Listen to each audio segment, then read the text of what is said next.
Welcome back to this next video in which we are discussing valvular heart disease.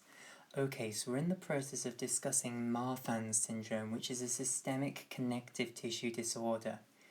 Right, so we've discussed that in Marfan syndrome there's going to be something wrong with this protein fibrillin 1, and therefore we need to understand what is fibrillin 1's normal role in the human body in order to understand what's going to go so wrong. So, we've been looking at the fact that fibrillin 1 is a component of elastic connective tissue fibres. So in elastic fibres you're going to have a core made up of elastin polypeptides, as shown here, and then you're going to have around the elastin core these fibrillin 1 microfibrils, which are shown here in red. And remember, all the microfibril is loads of the fibrillin 1 polypeptide all joined together to make a long, small fibre. And those fibrils are now put around the outside of the elastin core to make these elastic fibres. Right, so it's now tempting to come to a conclusion here. We know that in Marfan syndrome, one of the fibrillin 1 genes is going to be bust. It's not going to produce any functional fibrillin 1. So it's tempting to now say, aha, I understand this. One of these is not going to be functioning, so you're going to only have the product of one of the genes. You're going to have too little fibrillin 1, therefore the elastic fibres aren't going to be coated with as much fibrillin 1, and therefore we'll get some change to the elastic fibre's mechanical properties, and those changes to the elastic fibre mechanical properties will lead to the symptoms of Marfan syndrome. And that's what it's tempting to say. Well, we actually don't think that the explanation actually goes along like that. It is true that when you've only got one gene functioning, you will have less fibrillin 1 around the elastic fibres.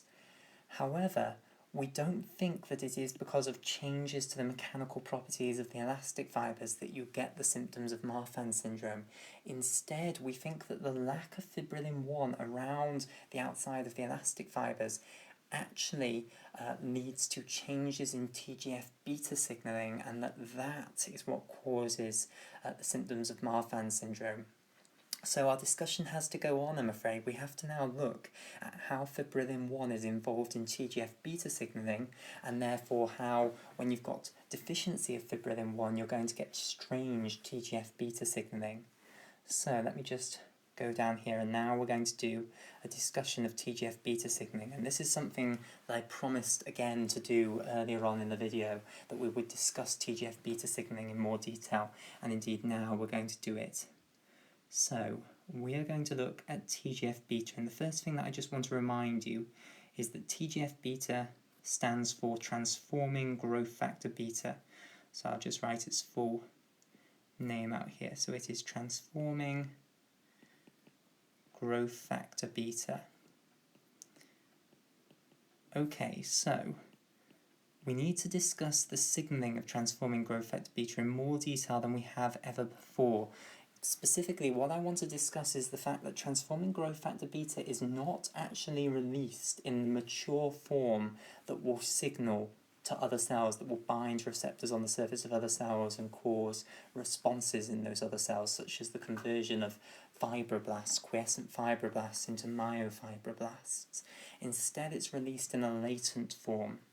And to do this discussion, I actually want to go right back and talk about the synthesis and secretion of transforming growth factor beta. So we're going to start right at the beginning with the synthesis of it. So I just want to draw a picture then of a cell that's going to be secreting the transforming growth factor beta.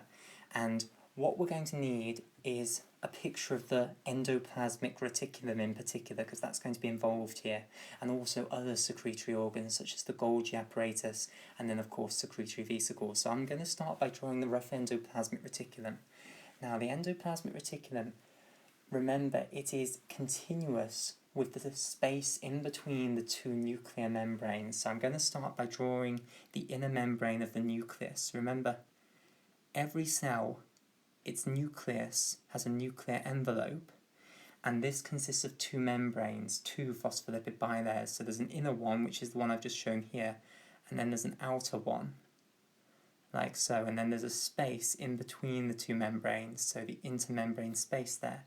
And this space is then continuous with the space of the endoplasmic reticulum because the outer membrane can now branch out like this and produce these organelles inside the cell, which is the endoplasmic reticulum. So this is representing a bit of endoplasmic reticulum, and you can see that it is continuous with this internuclear space.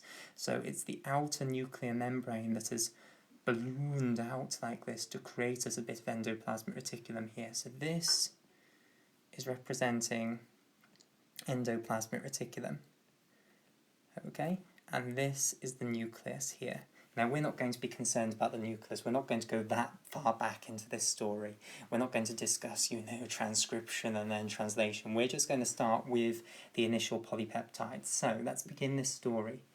So, transforming growth factor beta, if a cell wants to make TGF-beta, it firstly synthesizes a polypeptide which is called pre-pro TGF-beta. So I'll draw a simple picture here for pre-pro TGF-beta. There's the amino terminus, here's the C terminus. So this yellow line here is representing pre-pro TGF-beta. And the structure of this polypeptide pre-pro TGF-beta can be divided up into 3 separate portions, which is what I'm going to do now. So there's the bit right at the beginning, then there's a great big bit in the middle, and then there's the bit at the end here. So these are the 3 sections. So let's go through these 3 sections. So we start off with a boring bit, this tiny little bit at the start. This is the bit responsible for the pre here. And this is a signaling sequence, and loads of proteins that are going to be secreted from the cell or put onto the cell membrane have this signaling sequence. This just tells the cell to send this protein to the endoplasmic reticulum. And if you want a protein to go to the cell membrane, maybe it's an integral membrane protein, some sort of receptor, or if it's a protein that you want to secrete from the cell, it has to go to the endoplasmic reticulum. This is part of the cell secretory pathway. So any protein that you want to send to the endoplasmic reticulum, how does the cell know to send it to the endoplasmic reticulum? It starts off with this signaling sequence here. And indeed, the pre-pro TGF-beta has this signaling sequence. Next up is a slightly more interesting bit, this great big sequence here. So this great big section, this is known as the precursor section, and we'll go over the function of this in a moment. This is responsible for the pro name here. And then finally, that just leaves this final bit here to actually be the proper TGF-beta. So this bit in green here, this is what will actually make the mature TGF-beta that will actually go on and signal to cells, that will bind to the TGF-beta receptor and cause responses in the cells. So that's the TGF-beta part of the name. So let's follow the story then of this pre-pro TGF-beta. So of course it will be synthesized in the cytoplasm by some ribosome. Then it will go into the endoplasmic reticulum, and when it goes into the endoplasmic reticulum it will have its signaling sequence cut off. Okay, so the first thing that will happen is this is cut off.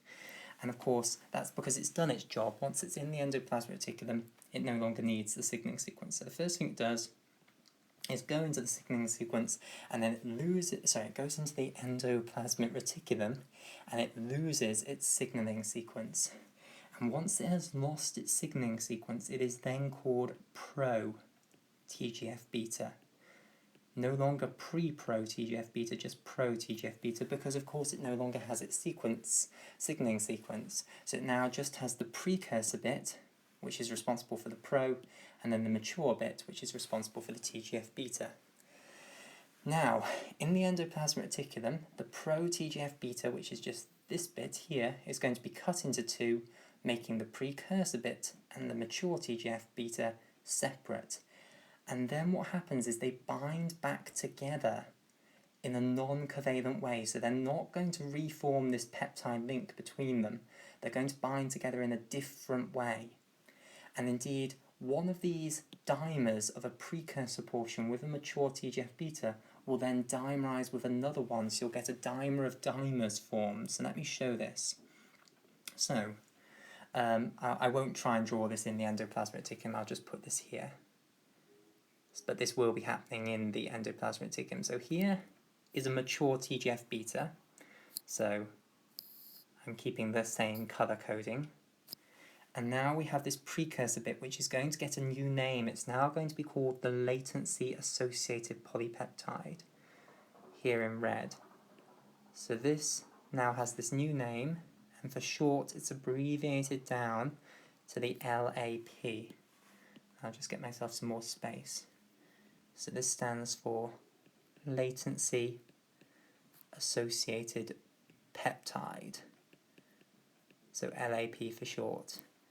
Okay, so in the endoplasmic reticulum then, to summarise, the pro-TGF-beta is going to be cut into two, making this latency-associated peptide here in red, and also a mature TGF-beta peptide. They then dimerise back together, but they bind in a different way. Here they were linked by a peptide link, they were part of the same polypeptide. They're now bound together in a different way, okay, to form this dimer. And now what's going to happen is two of these dimers are going to dimerize together. So let me show this. So two mature, and I've used the wrong damn colour, never mind. Let me get it back again and then just get rid of that. Two of the mature TGF-betas bind to each other like that. And of course this TGF-beta will also have a latency-associated peptide with it here in red. So you form a dimer of dimers like this inside the endoplasmic reticulum, and this has a name. This structure is known as the small latent complex, or the SLC for short, of TGF-beta. So this is the small latent complex of TGF-beta, containing two mature TGF-beta peptides and two latency-associated peptides. So, this is formed inside the endoplasmic reticulum, so we're at the SLC at the moment. It's not complete yet. Another protein is going to bind to this, known as the latent TGF-beta binding protein. And what colour should we have this in? I think we'll go for this colour here. So, what's now going to happen is another protein is going to come and bind to the small latent complex, like so. And it binds to the small latent complex by binding specifically to the latency-associated peptides of the complex. So it doesn't bind to the mature TGF-betas, it binds to the latency-associated peptides. So, this protein here, for short, it's called the LTBP, and this stands for the latent TGF-beta, referring of course to latent TGF-beta, and then it's the binding protein, so it's the protein that binds to this latent form of TGF-beta. So latent TGF-beta binding protein, or LTBP for short. And now this thing that we have formed, this great complex here, can you guess what this is going to be called? If the previous thing that we had, two latency-associated peptides and two mature TGF-betas, was the small latent complex, we've now stuck another protein onto it. What do you think it's now going to be called? Yes, indeed, it is the large latent complex of TGF-beta, so the LLC for short. So this is the large latent complex. And we are still forming this inside the rough endoplasmic reticulum. So, adding this on here, the small latent complex has become the large latent complex. So this is the form that TGF-beta is going to be released in. So now it goes through the classical secretory pathway, which is going to be difficult for me to add on to this picture because I put the pre-pro TGF-beta exactly where I want to put the Golgi apparatus. But I will do my best. So what will now happen is the large latent complex will be moved from the endoplasmic reticulum into the Golgi apparatus. So where shall I put this? I'll draw it over here maybe. So the Golgi apparatus, remember, consists of lots of these little cisternae, as they're called, like so. And these chambers, these squashed membrane-bound chambers stacked on top of one another, like so. So this is the Golgi here, and remember the Golgi has two sides. there is the side that is facing the endoplasmic reticulum, and this is called the cis Golgi, and then there's the smaller side, which is called the trans Golgi. So you've got lots of these stacked cisternae, one on top of the other, and these are just membrane-bound discs, basically, with spaces. What will happen is the large latent complex will be moved from the endoplasmic reticulum to the cis portion of the Golgi, which has the biggest disc here. So drawing this on, it will move into this compartment first, and then it will gradually move through the Golgi to the smaller compartments at the top, to the smaller cisternae. So it will move up to the trans Golgi, and then from the trans Golgi it will go into a secretory vesicle. So here's the secretory vesicle. It'll be in here. So I'll just draw it as a red blob. Lots of them, of course, will be in here, not just one. So here are the large latent complexes, and that will go to the cell membrane, which we'll have here. So I'll abbreviate it to PM for short, plasma membrane. And then this will be exocytosed, and you'll release the TGF-beta into the outer world. So, this is an in-depth discussion then of how TGF-beta is produced and secreted from a cell. Now, why have we gone through all of that? Well, the key thing that I wanted you to understand is that it is not secreted in the mature form. These are the bits that will actually bind to receptors and signal, okay? And they do actually operate as a dimer, so a dimer of TGF-betas binds to a receptor and stimulate the cell. So to actually get them to function, you need to remove the two latency-associated peptides and the latent TGF-beta binding protein, and you need to let this mature TGF-beta dimer go off and do its work. Now, the cell has released then these large latent complexes. What happens now? Well, these actually go and bind to extracellular matrix proteins. Specifically, they bind to fibrillin 1 of elastic fibers in the extracellular matrix. So you have elastic fibers present in the extracellular matrix of most connective tissues. So even when we're talking, for instance, about connective tissues that are dominated by collagen, you will have a few elastic fibers there all over the body. Wherever you've got connective tissue, and you have connective tissue everywhere surrounding cells in the extracellular matrix, the ECM for short, everywhere you have elastic fibers.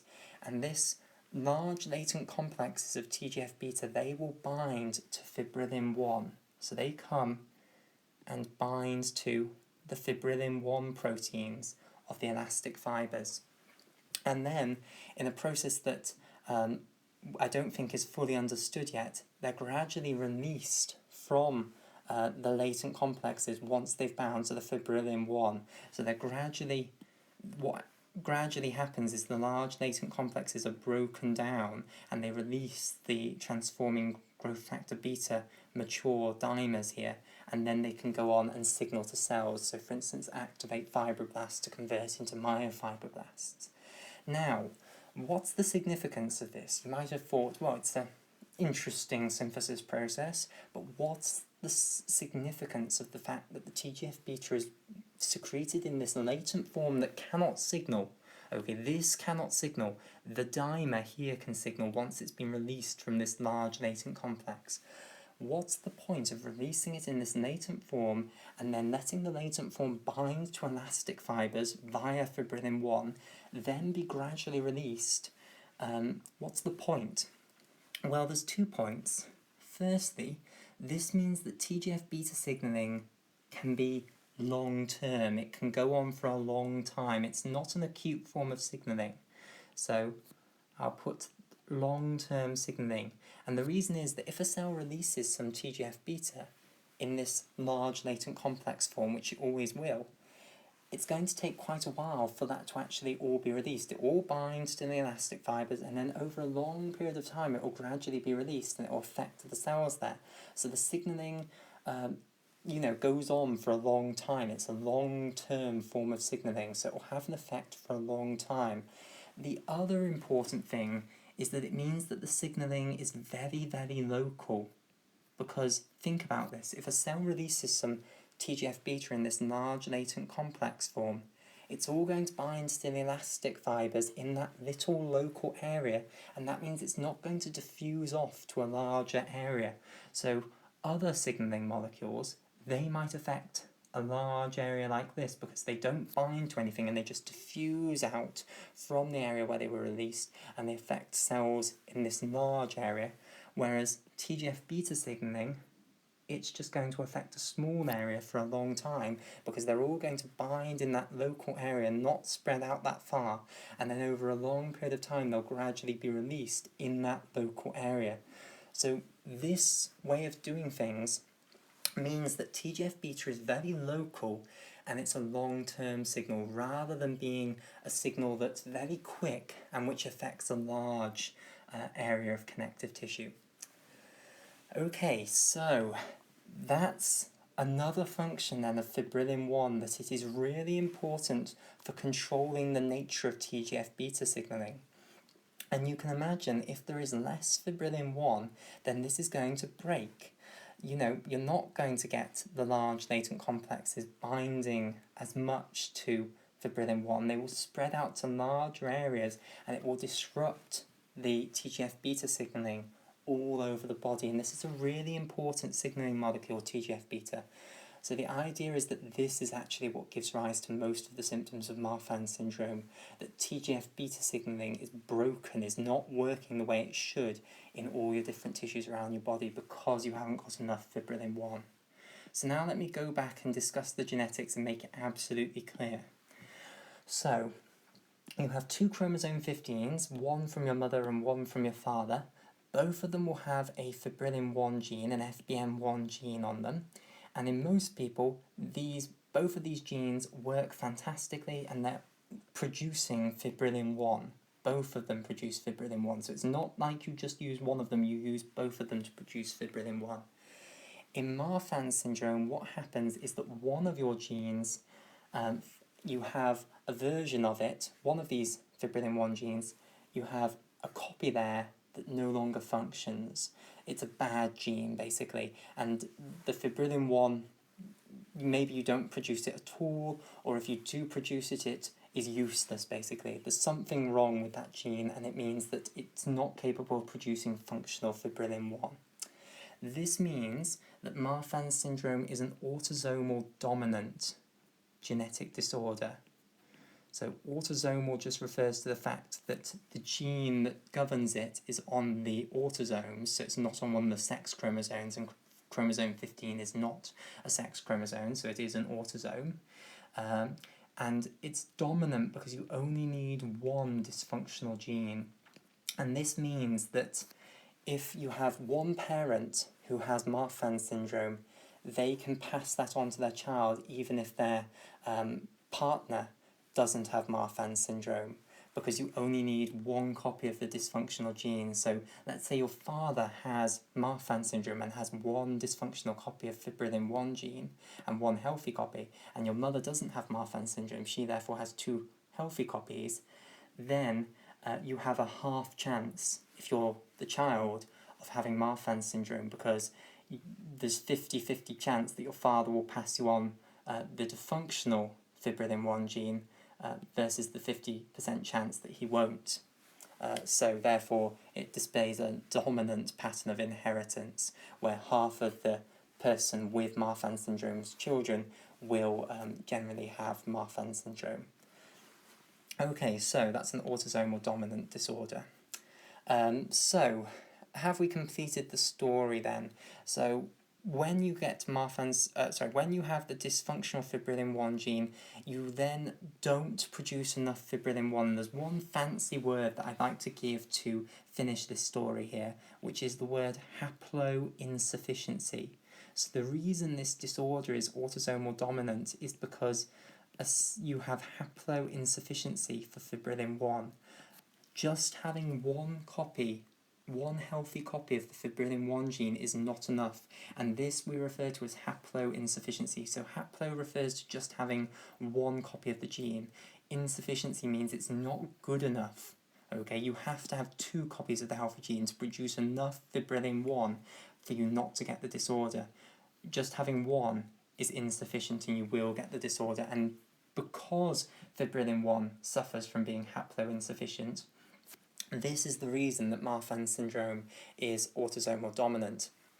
If haploinsufficiency wasn't there, then one fibrillin 1 gene would be enough to make enough fibrillin 1 for you not to have any problems, and then it would end up being an autosomal recessive disorder. So haploinsufficiency is the reason that this is autosomal dominant.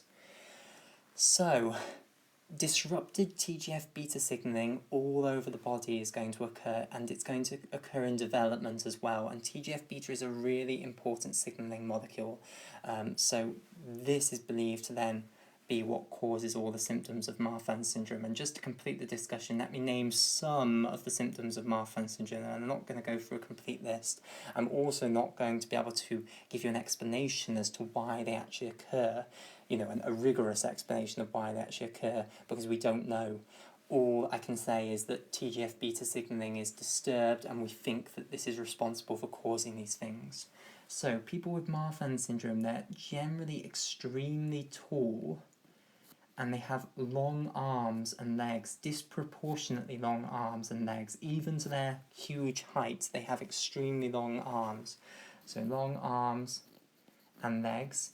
In addition, they generally have extremely long fingers and long toes.